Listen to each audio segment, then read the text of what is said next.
assez vigilante là-dessus parce qu'il y a des questions de responsabilité entre les propriétaires des locaux qui sont les collectivités, les utilisateurs qui sont les associations. Bon, et ne serait-ce que pour ces questions de responsabilité, de toute manière, les communes ont plutôt intérêt à imposer une attestation d'assurance à l'association. Bon, et là aussi, la question à se poser à travers ce guide, c'est, voilà, jusqu'où on va, quelle est la limite dans les obligations qu'on donne. Voilà. Donc voilà, hein, j'ai repris simplement quelques points essentiels. Hein. Il y avait d'autres points, mais qui étaient vraiment de pure forme, des formulations, des termes.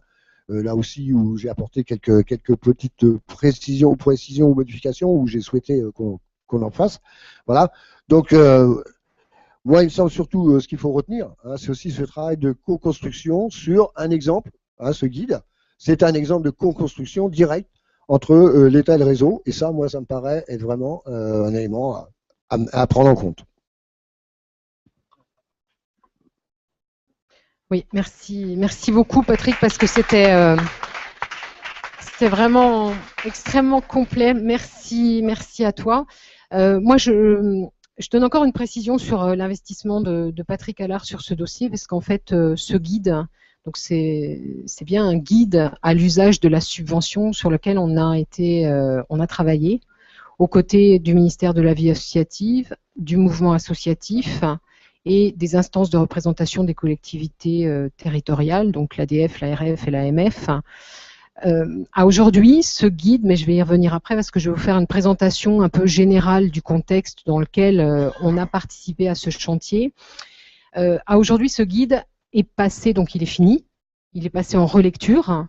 Seuls 2 élus sur le plan national l'ont eu en main, et Patrick fait partie de ces 2 élus au titre de sa fonction d'élu municipal et surtout de membre aussi du réseau national. Donc pour l'instant, lui connaît le contenu, moi aussi, tu l'as là, bon super, fais gaffe de ne pas te le faire chipper. Voilà, et pour l'instant il est top secret, alors il y a quand même des petites modifications là, puisque vous n'êtes pas sans savoir qu'on a changé quand même de ministère. Enfin, on a changé de ministère, excusez-moi. On a changé de ministre. Oui, enfin bon, alors, oui, on a changé de ministre. En même temps, on n'a plus de ministre. Alors, c'est facile d'en changer. Mais bon, voilà. Donc, il y aura certainement, forcément, et ce qui est bien légitime et bien normal, des petites modifications, au moins de forme, si ce n'est de fond, qui seront apportées à la nouvelle mouture. Moi, je voulais représenter plus globalement le contexte dans lequel s'est inscrit ce chantier, parce que ça a une incidence sur ce qu'on va vivre demain. Ça a une incidence directe avec le passage de la loi sur l'économie sociale. Donc voilà, là j'ai écrit quelque chose que je vais vous lire. Ça va être beaucoup plus confort pour moi et beaucoup plus clair pour vous. Le gouvernement a souhaité remettre à plat les modalités de contractualisation État, collectivités, associations en vue d'une sécurisation des modalités de financement public aux associations. Donc forcément, ça faisait aussi écho à la refondation de la charte des engagements réciproques qui datait de Lionel Jospin, qui était bipartite, et là on est passé sur une relation ternaire qui introduit l'acteur collectivité territoriale dans la charte des engagements réciproques. Donc il fallait aller un peu plus au-delà, et c'était l'ambition du ministère en la matière. En effet, les pistes esquissées en 2009 à l'issue de la conférence de la vie associative ne paraissaient pas satisfaisantes. La commande publique continue de progresser dans le secteur associatif et la sécurité juridique apportée à la convention de subvention par la circulaire dite Fillon du 18 janvier 2010 est insuffisante. En la matière, les attentes du secteur associatif sont fortes pour recréer les conditions d'un partenariat avec les collectivités publiques qui soit garant de l'initiative associative et de sa capacité à expérimenter et à innover socialement sur les territoires. Je pense que jusqu'à présent, tout le monde est d'accord. De leur côté, les collectivités publiques ont besoin de davantage de sécurité juridique. Et ça, voilà, on le sait tous aussi, et vous le savez mieux que moi. Un des enjeux politiques majeurs pour l'État est de réussir à associer de manière effective les collectivités territoriales et leur regroupement aux travaux pour qu'elles s'en emparent et utilisent ensuite les nouveaux outils de contractualisation qui sont élaborés, ce qui n'a pas été le cas lors de la dernière conférence nationale de la vie associative. Le groupe de travail associant les services de l'État, les regroupements de collectivités territoriales que je vous citais tout à l'heure, voire des collectivités territoriales en direct. On n'en a pas vu, hein. Enfin, moi, j'en ai pas vu. Et des acteurs associatifs, hein, donc la CPCA, devenu le mouvement associatif, le réseau RTES, Ariena et le RNMA. Voilà ce qui composait les pilotes nationaux de ce chantier. Il y a une musique sympa. Donc ce groupe devait donc répondre à 3 objectifs.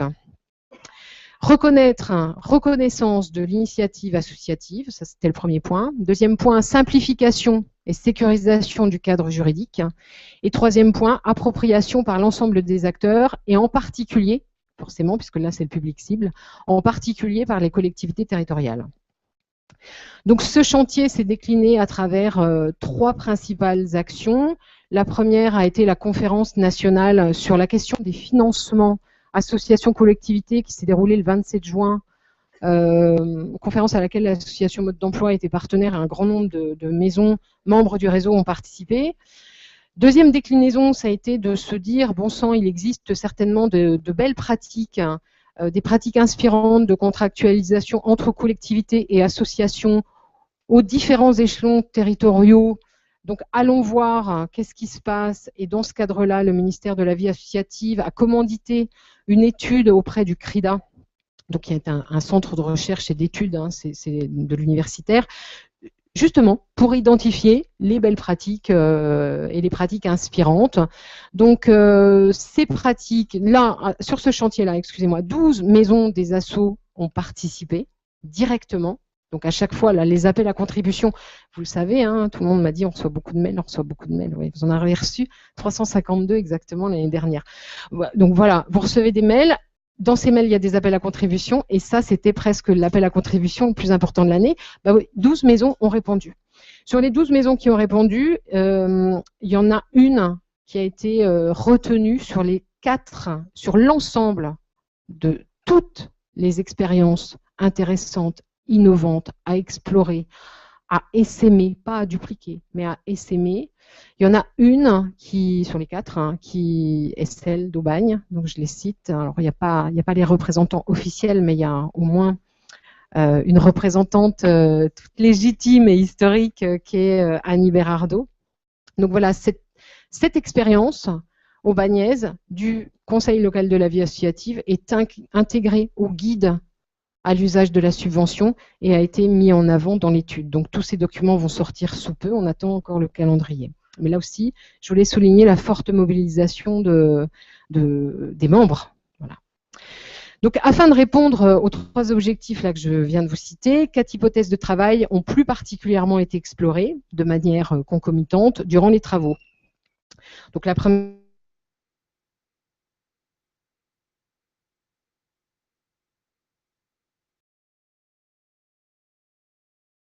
le citais tout à l'heure, et là il y a une actu toute fraîche, donc c'est bien, avec par exemple une définition légale de la subvention.